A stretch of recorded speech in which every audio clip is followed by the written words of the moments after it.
l'enigma d'una placa en un monte ribesellano marca el camí d'un filme en el que dos filles tienen de enfrentarse a un legado familiar marcado por el exilio, la ruïna y un trauma que atraviesa generaciones.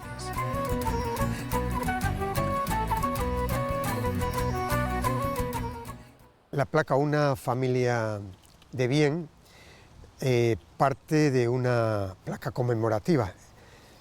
Siempre me interesó qué hay detrás de las placas, de las estatuas, que pasan la mayoría desapercibidas, ¿no?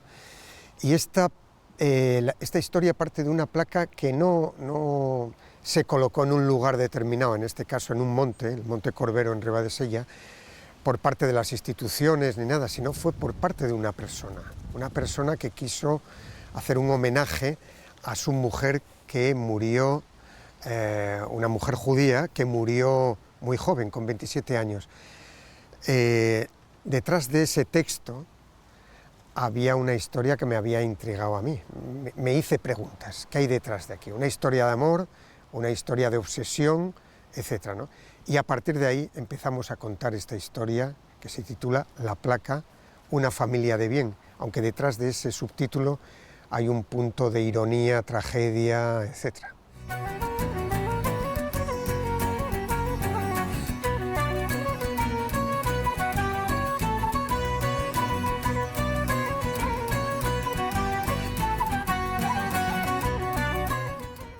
El punto de partida es que me interesó esos elogios. Tú lees la frase que aparece en la película documental, es un texto muy peculiar, muy rimbombante sobre la figura de esta mujer. Realmente sí te crees la historia de que es una historia de amor apasionado, pero a partir de ahí dices, ¿por qué? ¿Por qué se ha creado esta historia? Entonces descubro que esta mujer, fallecida a los 27 años, madre de 2 hijas, deja un legado que va a traer trágicas consecuencias para toda esa familia, ¿no?, que hay alrededor.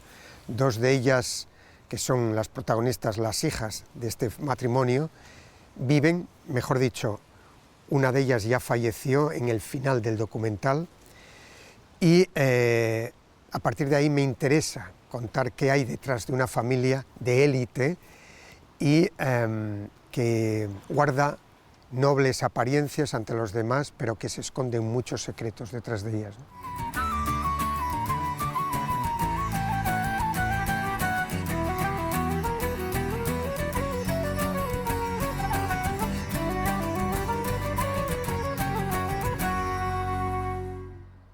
Resulta curioso porque el punto de partida fue una de ellas, que vivía en Mieres, a las afueras de Mieres, y ella fue el primer contacto que tuve. Ella tenía una salud muy frágil, una mujer muy interesante, que hablaba muchos idiomas, muy culta, y ella empezó a contarme, sin tapujos. Eso fue ya muy atractivo, ¿no?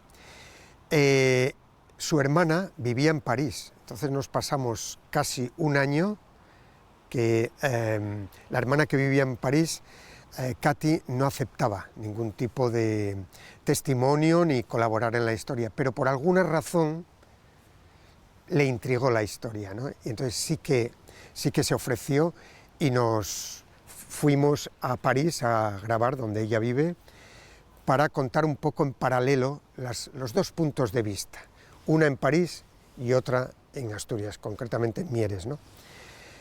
Y a partir de ahí fui construyendo y reconstruyendo esta historia, ¿no?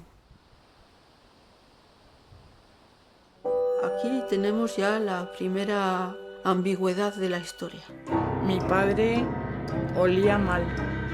Trabajó para la embajada belga diciendo que era agregado cultural. Nunca lo fue.